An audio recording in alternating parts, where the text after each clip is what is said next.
So, dahil matapang tayo, mag-vlog tayo sa madaming tao. This is my outfit. Ayan. Dito na ako sa may sa may Naiya. Malamang, nasa airport. Grabe, buti hindi ako naibil ay. Oh my God. Pero kanina, pagising ko, parang ang sama ng pakiramdam ko. Pero sabi ko, ay hindi, ililigo ko to. Niligo ko na wala naman. Let's go sa ating destination. Grabe, daming tao ngayon ng OA. Kakain na muna ako and then, lipad na tayo. Aswang, hindi. Inantay ko lang yung boarding gate ko. Wala pa.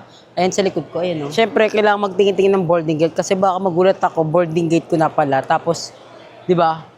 I mean, boarding time. Isang order nga po ng macara cinnamon roll latte. Yung ice, ma'am. May whipped cream po?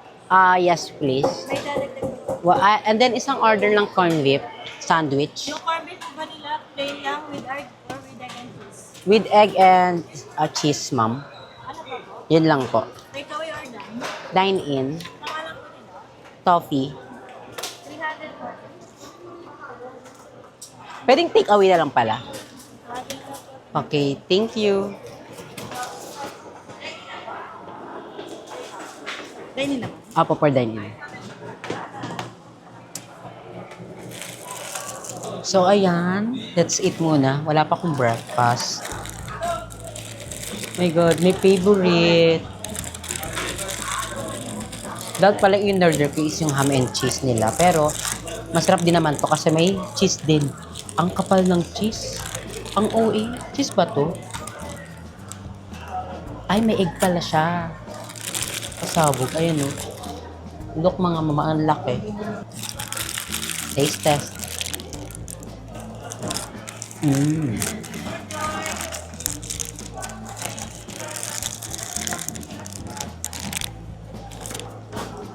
Masarap. Pasabog.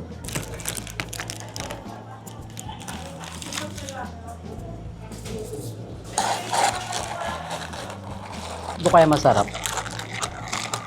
Ito yung signature coffee nila. Sarap. Walang eme, ang sarap. Kapag may cinnamon yung coffee, ang sarap.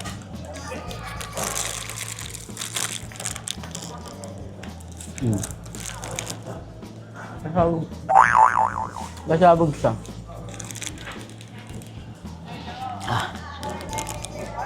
So ngayon pa lang, may idea na ba kayo kung saan tayo pupunta? Meron na ba kayong idea kung saan tayo pupunta? Basta may beach. Beach, ayun yung natin. Yung clue. And this is my solo travel this year. Nakakaloka. Nakaka-excite siya. Kasi, pupunta talaga ako sa isang lugar na ako na mag-isa talaga. Ganun. Oh my God. First time ito yung history Ay, hindi naman pala. Nakapag-share ko pala ako pala mag-isa. Pero this time, ibang feeling siya. May halong kaba, excitement. Tapos nag-birthday pa ako. Oh my God, hindi ko alam yung plano ko. I mean, hindi ko alam kung ano yung plano ko sa birthday ko. Pero, for sure yan, kapag andun na ako sa place, marami naman akong magagawa. Pupuntahan kasi natin, mas marami tayong magagawa. Maganap, ganun. So, update na lang kayo later kapag nasa airplane na tayo. Kasi, nagpo-picture pa ako, senti-senti, ganun. Sarap.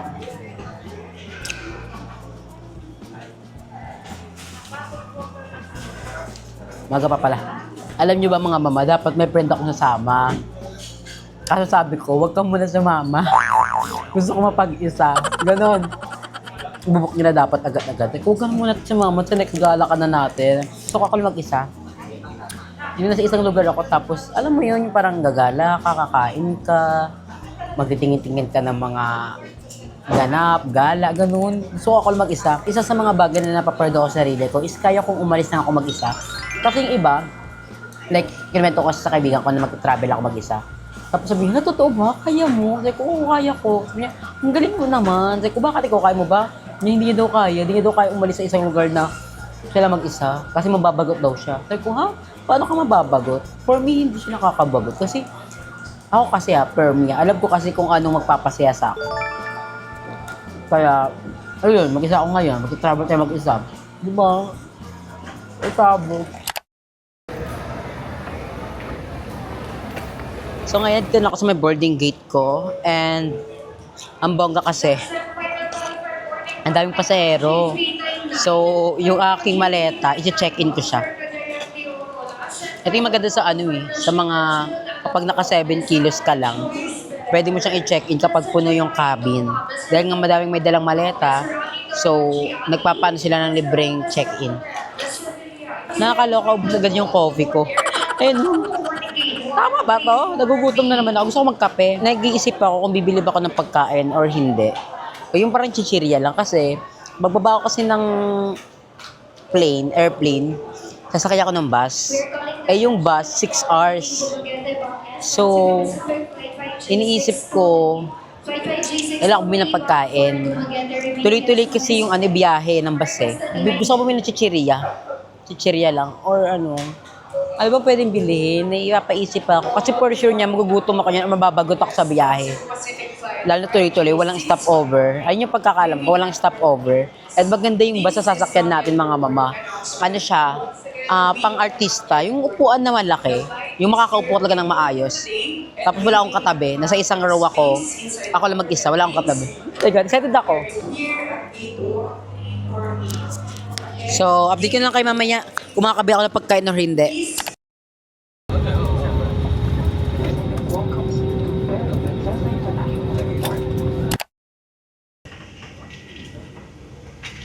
So, update lang mga mama, we finally made it. Andito tayo sa ating bus. Kanina nakaka-stress kasi.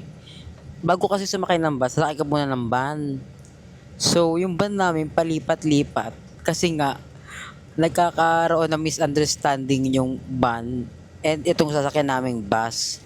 So, buti na lang talaga nakasakay kami. Kasi kanina iniisip ko, hala, baka iwan kami ng bus.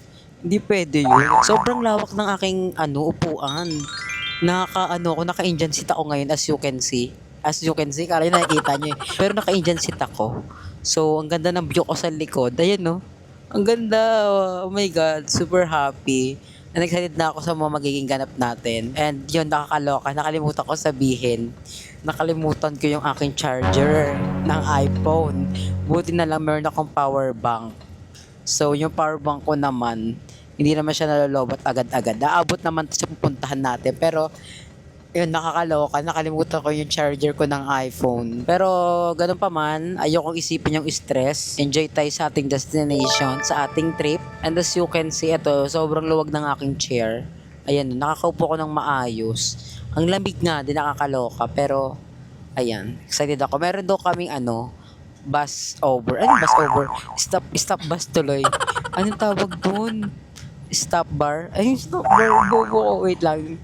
Ano ba ito? Nangyayari sa akin? Meron daw kaming bus stop ba yun? Basta ganun. Meron kaming bus stop. Kakain daw. Ganun. Hindi din pala. Nakakaloka dito. Kala ko itong sinakya kong bus. Merong sasakyan tuloy. Wait lang. Maharang ka dyan. Merong wait lang. Merong ang alog ng bus. Nakakaloka. I know. Makitid yung daan. Alog-alog ka talaga. Pero itong bus, kala ko merong chargeran, wire gun. Wala pala. So ayan, nag-stop over kami. Kaya ko pa iniisip kung anong tamang word. Bus stop, stop over kami. Ayan, nakikita niyo yung mukha ko, ang haggard ko. Kasi nakatulog ako. Pero hindi maganda yung tulog ko kasi paalog-alog. Order ako ng adobo and isang rice. Sweet girl lang ang pagkain ko. Sweet lang tayo. Meron lang akong 20 minutes para mag-stop over. So, bala ko bumili ng chichirya. Yung chichirya ko kanina, makunat na. Ang ganda ng view mga mamo, as you can see. Pero parang madilim kasi parang may bagyo ata. Or, kanina kasi habang bumabiyahe kami, umuulan-ulan. Pero nawawala din naman. Pero ngayon, parang may bagyo. Ayun. Pero sana wag naman tayo bagyuhin. No? Okay lang yung paulan-ulan, pero yung babagyo at tigil yan. Pero ang ganda ng view. I love it. Namiss ko. Masarap pala ng C2. So, we're going back sa ating bus. Umaambon-ambon. Pero all is good naman. Reservation po. One person lang po. Yung ibang day po dyan, ma'am, di ko pa po bayad, ma'am. Pwede yung mamaya ko na siya i-pay? paano lang ako ng remaining balance ko. Dito kami nag-stay before ng mga bakla. Nila Jessica, sino ba yung isa ba? Nalimutan ko na kung sino yung iba. Pero yung sila Limuel, sila Kevin, mga jowa, si Rain, Bebang. Ano ba si Bebang? Oo, si JM. Yan. JM. So, ayun, nagpa-reserve ako pero parang may something nakakaloka. Parang may mali. Kasi yung babae parang nahihirapan siya. Jovin po. Pwedeng pa-help, sir. Bigat pala. 4th floor pala ako. So, 4th floor pala ako. Kala ko sa baba lang ako. Last time kasi, nag-isa ako mag-isa dito. Yes po. Nakakaloka. Tama ba to? 4th floor ako. Ang taas ko. Aliw. Pero maganda sa 4th floor kasi makita mo talaga yung view. Ang problem lang, ang hirap paakyat. So, ayan yung magiging view natin. Habang tayo nag-i-stay dito. Sorry, nihingal ako. And this is my room. Room 12. Ay, okay din. Mas okay sa last time. So, ayan. Dito na tayo sa aking room. Grabe, hiningal ako. 4th floor ako. Di ko gusto. Pero, in fairness, maganda yung room, Maayos siya. Sa last time kasi nag-stay ako dito. Nung ako lang mag-isa. Ang nangyari, sa pinakababa ako. Pero ang dilim, parang mabigat na pakiramdam ko dun. Pero ayan. Oh my God, sobrang saya. Wait lang! Ay, may CR. Ang ganda. Sakto lang siya for 1 person talaga. Actually, pang 2 person na nga ito eh. Pero ayun. Sobrang saya. So, mag-tour pa ba ako? Parang ito lang kasi makikita nyo. Ayan. Go, pakita ko nga muna. So, ayan, meron tayong bed here. Ayan, tour. Ayan, meron tayong upuan. Actually, mas okay to. Ang ganda. Tapos may pintuan. Tsaka may TV din pala. Kasi last time, may TV ba yung akin? Hindi ko alam. Pero, sana magamit natin yung TV, Tapos may salamin here. And may aircon. Oh my God, sobrang saya. This is the salamin. Ang ganda, Paksin mo ka dyan, mama. Pasabog. And may CR here. Ayan. CR. Ang ganda. In all fairness, okay na rin siya. Di na ako mag-iinarte. Yung shower area is andito, sa likod ng pintuan. Okay na din. Outfit check. Ayan. So happy. Ligtas tayong nakapunta dito sa El Nido. So far, so good naman siya. Hindi na ako mag-iinarte. Ano to? View lang. Maganda yung view dito sa labas. Super excited. So happy. So ayan, bago tayo rumampa sa labas, at kumain ng ating dinner and mag-ikot-ikot is ipapakita ko muna sa inyo kung ano yung dinala ko dito. Kung ano yung mga pika-ika kong dinala. Kasi maayos to. Nahirapan din ako mag-impake lalo na 7 kilos lang yung pwede kong dalahin. Pilit ko lagpas to 7 kilos. Ang maganda lang kay Sebpak is hindi nila chine-check. So kahit mag 20 kilos ka dyan, okay lang. Charot. Hindi. Pilit ko lagpas to ng 7 kilos talaga. Pero hindi naman OA na lagpas talaga. Like, siguro mga nasa 7.5 kilos lang to. So, ano na ba to? Let's unbox this. Kung ano mga dinala ko dito. Ito yung makikita yung mga susuotin ko habang andito tayo sa may El Nido, Palawan. Ayan, first, meron tayong tsinelas. Siyempre, dapat nung papunta dito, magsitsinelas ako. Kaso naisip ko, ang bigat ng wedge ko. Ito, ang bigat neto. Kaya sabi ko, susuotin na lang kita. Meron tayo dito mga pantulog natin, sleepwear. Ito yung blue. At itong red. Ganitong Temu. Itong ating mga pampapresh. Diyan yan. And ang ating hygiene kit. May shampoo, face wash, may toothpaste, toothbrush, conditioner, sabon. Itong sabon na to is yung Dr. Wong, panghugas ko ng puwet.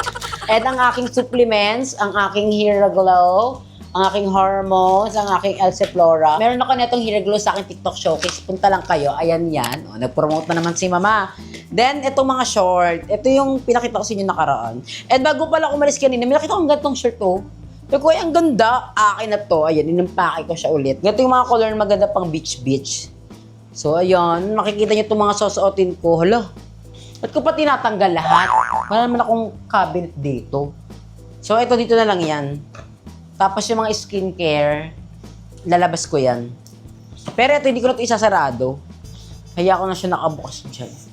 Then, dito naman is, ito yung susuotin ko sa aking birthday. Meron tayong pagganito, di ba? Pero ano lang to, black na, polo, black na polo. Pero pambabae siya, maganda to. Sa mismong birthday ko, susuotin ko yan. Then, ito pang beach to na damit. Itong pants, pang beach din. Ayan, swimsuit. Ang ganda ng swimsuit na mga dinala ko.